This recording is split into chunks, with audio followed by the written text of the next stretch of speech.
This is Battlefield 6 during active development. This footage is the culmination of one of the biggest shakeups in AAA gaming history. After the failures of Battlefield 2042, DICE lost their studio head and dozens of directors and key members of staff. What was left after the giant turnover in senior leadership forced EA to immediately restructure every single studio that worked on Battlefield. Today, I answer the question of what happened in the aftermath of Battlefield 2042 and during the development of Battlefield 6, and how DICE managed to steer the boat in the right direction for the return of Battlefield.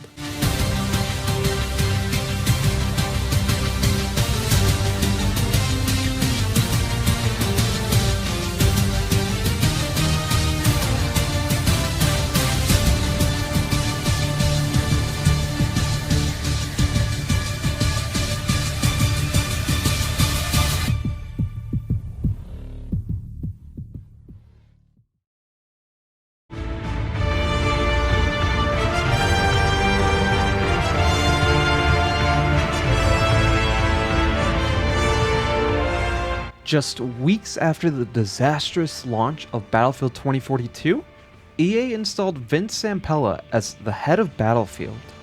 And for those who don't know who Vince Zampella is, Vince is best known for co-founding Infinity Ward, where he oversaw the creative development of Call of Duty, including the original Modern Warfare 2. After being let go in 2010, he co-founded Respawn Entertainment, the studio behind Titanfall, Apex Legends, and the Star Wars Jedi series. And in 2021, he was made the overall head of the Battlefield franchise. This was step one in recharging the franchise. Plans were already underway for the next Battlefield game, so a post-mortem was performed on 2042. It concluded that the problems had been in execution, not in vision. New processes were put in place to identify issues earlier and avoid missed milestones like the alpha in 2042. Battlefield 6 unofficially started development right after 2042 shipped under the codename Glacier. Under Vince Zampella, the EA executive team believed the next Battlefield would stand toe-to-toe with Fortnite and Call of Duty. So much so that they set an ambitious player target: 100 million players post-launch. EA was furious that 2042 failed to become a cash cow like Call of Duty, so in 2021, they brought on Byron Bede, former general manager of both Call of Duty and Destiny. After that, Marcus Leto, the co-creator of Halo, was hired to lead the campaign at newly formed Ridgeline Games. With Zampella, Bede, and Leto, EA rebuilt the Battlefield machine from the ground up. But before I continue, if you're enjoying this video, please give it a like and subscribe to this channel. Both are free and help me make more content just like this. You guys both obviously come from Call of Duty. Do you guys see this title as competition or a competitor to that, or how do you view that competition outside looking in? I mean, they've both existed for so long, that together. I think they complement each other in different ways. We have things that they don't. Battlefield is unique and offers things that no one else really can. One of the biggest reasons why EA brought on ex-general manager of Call of Duty was for him to oversee the entire offering that Glacier would launch with. Almost every single Call of Duty has shipped with three main components to this point: campaign, multiplayer, and a third special game mode, which most of the time was PvE zombies. Even in Destiny, you had the campaign, multiplayer, and a third special mode. Well, EA wanted Battlefield 6 to have the same structure: a campaign, multiplayer, and a third special mode, this time being Portal. Later Call of Duties also began shipping with Warzone, which is also why they wanted to launch Battle Royale into Battlefield 6. So now you have Ridgeline Games with Marcus Leto developing the campaign, DICE developing the multiplayer, Ripple Effects with the Battle Royale and Portal, with Criterion and Motive joining the development of the game a bit later on. The franchise at this point had evolved into a massive multi-studio operation. Gone were the days where it was just DICE working on the game. Making a Battlefield game now was a cross-continent initiative. Not only was this being felt across the Swedish developer at DICE, but also by new leadership. Take a look at what Vince and Byron, the new heads of Battlefield, had to say. But throughout this whole development cycle, what would you say is like one of the biggest challenges you personally have faced with this title? There's hundreds of people across a 9-hour time zone difference, like, different cultures, different, workflows and different studios, and getting them all to come together, and like watching Byron kind of balance all that stuff together. Like, I'm in awe every day of the ability that he's able to kind of just see across all this and see through all that and hone it together. So like, it's a behemoth. Publishers like EA and Activision Blizzard used to house several studios, each of which working on its own AAA game. They now increasingly make bigger bets on singular games as a service offerings, with several of their studios working in tandem on a single project. I mean, just look at the opening logo dump on Black Ops 6. In the old days of Call of Duty, you had Treyarch, Infinity Ward, and Sledgehammer all working on their own games independently. Now, you have every single one of those studios, and a million other ones working on the game. That's what Battlefield Studios is trying to do. And with 4 separate chefs in the kitchen making one part of an extravagant dish, there was a lot of clashing, which resulted in one of the studios being completely shut down. Let's build Battlefield together.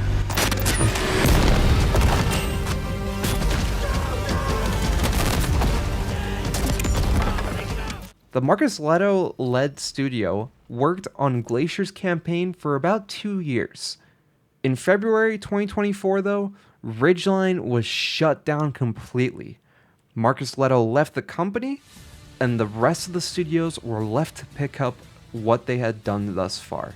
Glacier's top leadership were dissatisfied with the progress they were seeing, and the call was made. Internally at EA, they blamed the lack of periodic check-ins and internal reviews with the campaign team as the reason behind the closure of the studio. Those closer to Ridgeline described a situation in which the team couldn't possibly complete its objectives, as it was expected to hire and scale up from zero, while also meeting the same milestones as established studios like DICE with resources already in place. You may not have heard of Ridgeline games before this. Well, that's because they were made solely for creating Glacier's campaign. The studio was announced in September of 2022 and subsequently shut down just 2 years later. I'm more inclined to side with Ridgeline on this one. How could a studio possibly be built up from nothing and be expected to ship a campaign for one of the biggest gaming franchises in history within the span of a couple of years? After the shuttering of Ridgeline, ownership of single player shifted to 3 other EA studios: Criterion, DICE, and Motive. Motive was the studio behind the Dead Space remake. They were originally planning on making a sequel to the remake before being put in charge of campaign for Glacier. But those teams had a difficult road ahead, as there was essentially nothing left that Ridgeline had spent 2 years working on that they could pick up on and build, so they had to redo essentially everything from scratch. This was in February of 2024, and the game was set to launch in October of 2025, leaving slightly over 1 year for the studios to build an entire Battlefield campaign from the ground up. As of late spring 2025, it was the only game mode that had failed to reach alpha, well over a year after the initial overall alpha target for the project. The campaign was officially in crisis mode. Because timelines must be kept and the non-negotiable complete package set by the higher-ups, it fell on employees to make up the gap. As is the case with almost every other AAA gaming studio nowadays, the teams picked up the campaign and had to work long hours. My day could start as early as 5 a.m., one person said. The first half of the day involved meetings with a studio in one part of the world, while the second included meetings with a studio in a completely other region. Then, my evenings would be spent doing my work because I'd be tied up juggling things across the board and across time zones. It was at this point campaign studios were officially in crunch due to the failures of higher-ups wanting everything done in accordance to their made-up timelines. While campaign was in massive trouble, halfway across the world at DICE, things were going pretty well.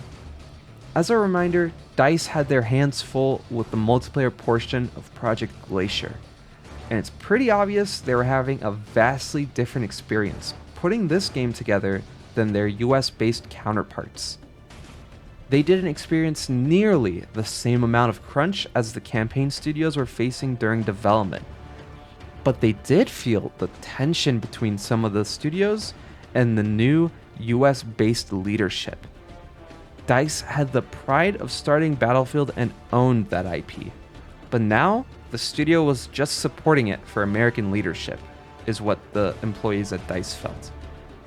Not only was there lots of tension between DICE and their new leadership, but also scaling pains as the scope of the project expanded and differences in cultural values between US leadership and the workers in Europe started to emerge. The transition from an environment where one studio leads and others offer support to a new setup with 4 primary studios certainly made it seem like DICE was no longer a core developer but a cog in the Battlefield machine. But despite the tension at DICE, like I said before, multiplayer was in a pretty good spot. Development of the multiplayer hit their production goals on time, and as of early 2025, every portion of the game hit their post-production deadlines except for the campaign. It was time to start revealing the game. Battlefield Labs is our new development initiative where players will get to test specific focus areas in the game. We've done similar things in the past, but this is a whole nother level. We're doing it before we launch the game, and we're doing it with so much more content. It's an exciting way for us to interact with our audience before things go live and make sure that what we have is really fun and polished. And we have to test everything, combat to destruction to maps and modes. We're going to test all the new features that we're putting out, and we're going to test hardware like weapons, vehicles, and gadgets. EA and DICE were deathly afraid of having another Battlefield 2042 situation on their hands. After all, the development of Project Glacier cost EA over $400 million thus far, and they simply couldn't afford to have any problems with the launch of the game. They decided to open up Battlefield Labs to a select number of fans, branding it as the most ambitious community development collaboration in franchise history. And to their credit, it was. Battlefield 6 had been in labs when the community had been giving them feedback since February of 2025. The goal was to get honest and actionable feedback directly into the development pipeline while the multiplayer was still in an early enough state to be fundamentally changed if feedback was negative. The initial sessions focused exclusively on the fundamentals that were perceived as failures in 2042, like destruction, the class system, and core combat and gunplay. This emphasis on fundamentals was a direct reaction to the lackluster response to Battlefield 2042's design choices. Lead multiplayer producer Jeremy Chubb revealed in an interview with PC Gamer that Battlefield Bad Company 2 was a huge inspiration for the new game's destructible environments. He noted that Bad Company 2 delivered a level of intimate destructive experience, allowing players to blast out a wall or level entire structures, an identity they felt had been missing from the last few entries. During Battlefield Labs playtests, DICE continuously responded to player feedback and implemented changes for every session. The community also helped tune the movement system where dice deliberately reduce momentum carried from sliding into jumps and penalize consecutive jumps. They did this to curb slide spams and reward tactical positioning over constant agility. More importantly, the labs validated the compromise on the class system by offering both open and closed weapon playlists at launch, proving the developers had actually listened to fan feedback and were prepared to ship a truly iterated product. During labs, the community was very pleased with what they saw from leaked gameplay. This was officially the last part of development of the game, community approval. It was time to officially reveal Project Glacier to the public, but this time with its official name.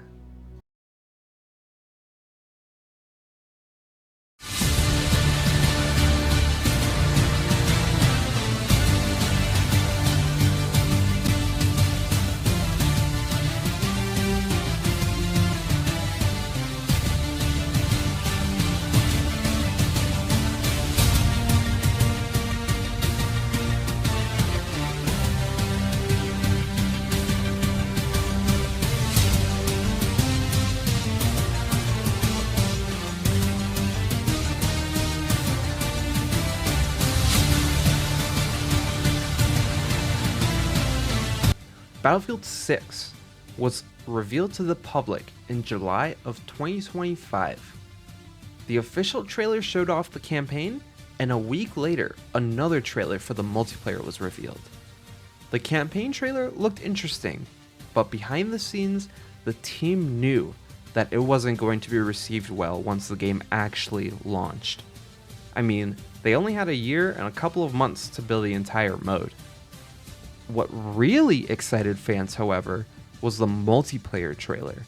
Not because of what the trailer showed, but because DICE officially announced an open beta that was scheduled for 2 weeks after the trailer was shown off. This tight turnaround between the reveal and the public playing the game served as the final massive confidence boost EA needed, proving the early and continuous feedback from Battlefield Labs had been successful in building a stable and fun core product. And this was validated when the player count of Battlefield 6's open beta crossed over 500,000 concurrent players on Steam alone. This puts Battlefield 6 within the top 20 games in highest concurrent player count on Steam. And this was just the beta. Especially with this year's Call of Duty being a giant stinker, EA was over the moon with the reception to the game. They even mocked Call of Duty's weird skin collaborations with their live-action trailer. Secret destroyer. Hold you up to the flames. Sound check. Okay, boys, we're here to do one thing. One thing.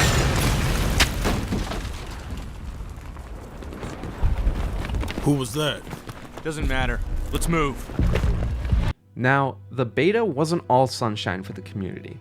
There were certainly some minor problems within the community on how the game played. But internally at EA, they were very happy with player sentiment and population. At least this game had some hope for success internally, unlike 2042. They were naturally very proud of the game. While the campaign side of development was a complete disaster, EA saw the other modes as secondary to the multiplayer and only served as a way to justify the complete package mindset that the ex-Call of Duty general manager set. So much so that they also model their post-launch support and Ultimate Editions in the same way as modern Call of Duty. If you buy the Phantom Edition, you get the Battlefield Pro Edition of their Battle Pass, which sounds awfully similar to Call of Duty and their Black Cell Edition of the Battle Pass. I have a feeling we're going to draw a lot of similarities with future seasons of Battlefield 6 also having this type of upgraded Battle Pass system. But we can only hope that the skins won't be as stinky as recent Call of Duties have been, however. Battlefield 6 was officially released to the world on October 10th. Now the real question is, what will the game look like in the next 3 years?